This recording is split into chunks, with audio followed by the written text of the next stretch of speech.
Oh, it's such a windy day outside. We sure could be converting it into electricity right now. Hey, listen to this though. Every hour the sun beams onto the earth, giving more than enough energy to satisfy our global energy needs for a whole year. When thinking about different types of renewable energy, solar energy is definitely the best choice. Solar technology harnesses the sun's energy and makes it usable to us.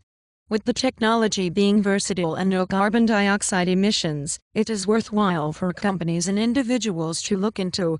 Whoa, hey, you obviously don't know much about wind energy.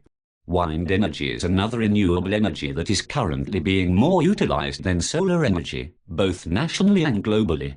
Sounds like a challenge to me. Certainly solar panels can't compete with my turbines. With their 3 big blades that rotate from the wind, converting that kinetic energy into electricity everyone can utilize.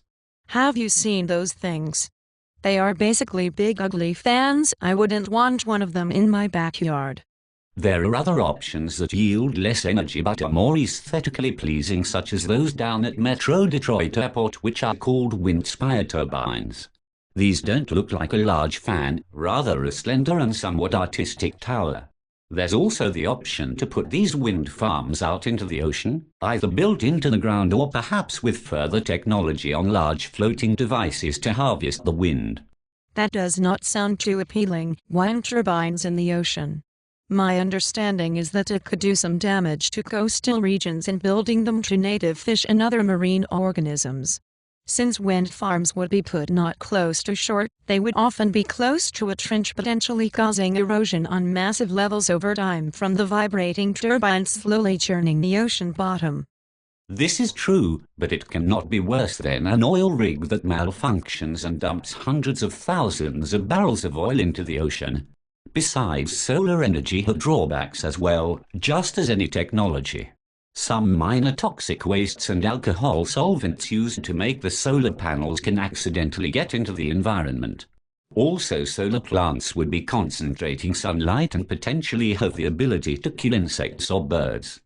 I suppose any technology will have its dangers, but solar energy is still promising. Solar energy is converted to electricity in 2 ways. The first is by photovoltaic cells that are also called PV, or solar cells, that change sunlight directly into electricity. They are grouped into panels of various sizes and can power small calculator batteries, to single homes, to large power plants. The other type is concentrating solar power plants that generate electricity by using heat from solar thermal collectors to heat fluid to produce steam to spin a turbine to make electricity. That sounds pretty good, but what are the costs? What would I have to do to own some solar panels? There are tax incentives and government subsidies towards companies can help make the technology more affordable. For individual buyers for their homes, solar electricity can pay for itself in 5 to 10 years because of lower electricity bills. As for affordability of this technology, analysts say that within 5 to 15 years solar technology will have a competitive market and will no longer be as expensive as they are now. What's wind energy got on that?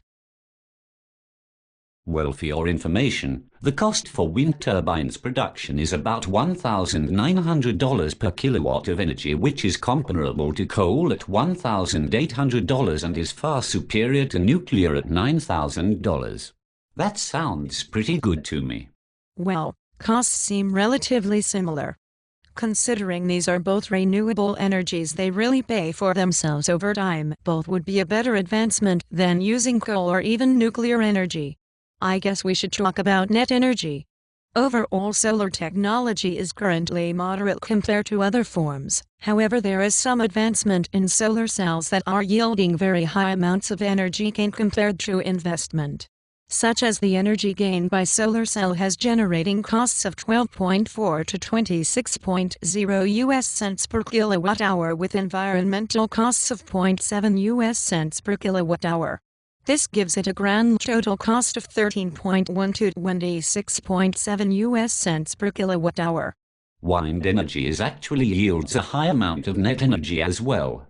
The energy return on investment, which is electricity generated divided by energy required, is averaged at 25.2, which puts wind energy higher than fossil fuels, nuclear and even your solar power generation. Well, you're just lucky because you can run as long as there is wind. Solar panels aren't really effective at night or when it is cloudy out, unless it has storage device like a battery. While this technology can require a large surface area or land use, it can be reduced if it is built on a roof into walls or windows.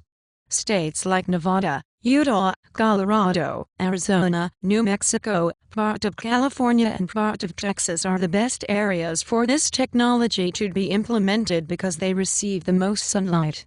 Lifespan of solar cells can range between 20 to 40 years, and they are easy to install or be moved from one location to another.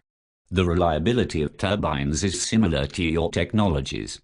They will require some maintenance throughout the year, however they usually have a lifespan of at least 20 years and some are projected to last up to 30 years.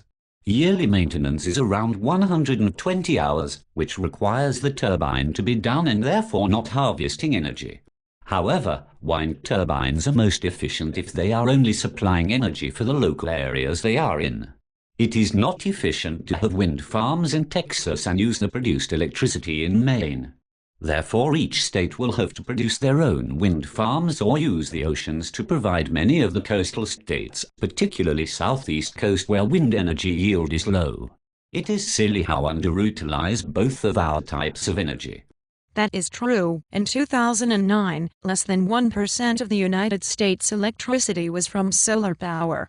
In 2008, there are 11 concentrating solar power generating plants and 9 of them are located in California, 1 in Arizona, and 1 in Nevada. California is also signed to complete 7 new solar power plants, one of which will be the biggest in the nation, producing 325 megawatts. The new solar plants will be completed in 2016 and add 831 megawatts to the grid, enough to power more than 540,000 homes. Wind turbines are already implemented in some places, mostly European nations. These include Turkey, Spain, Denmark and Germany. Local turbine companies work with electric companies to implement wind farms to supply the areas the turbines are located in. Denmark has experimented with wind farms in the Baltic Sea, providing much of the energy for shoreline cities. With all of these movements for more efficient and renewable energies, analysts believe that increasing research and development along with more governmental tax breaks and subsidies, solar cells could provide 16% of the world's electricity by the year 2040. Yes, we have to hope that over time we can wean ourselves off of fossil fuels and natural gases for supplying our ever-increasing population and our high cost of living. Wind turbines are projected to increase relatively rapidly within the next 10 years. With more research and more refined technology, hopefully we can lower the risks and costs of our technologies and increase the amount of electricity they will produce. Even after learning about what wind farms would be capable of and what solar energy is able to do, using a combination of both would be very effective at getting massive amounts of electricity. Thanks for compromising with me, but I still think solar energy is better.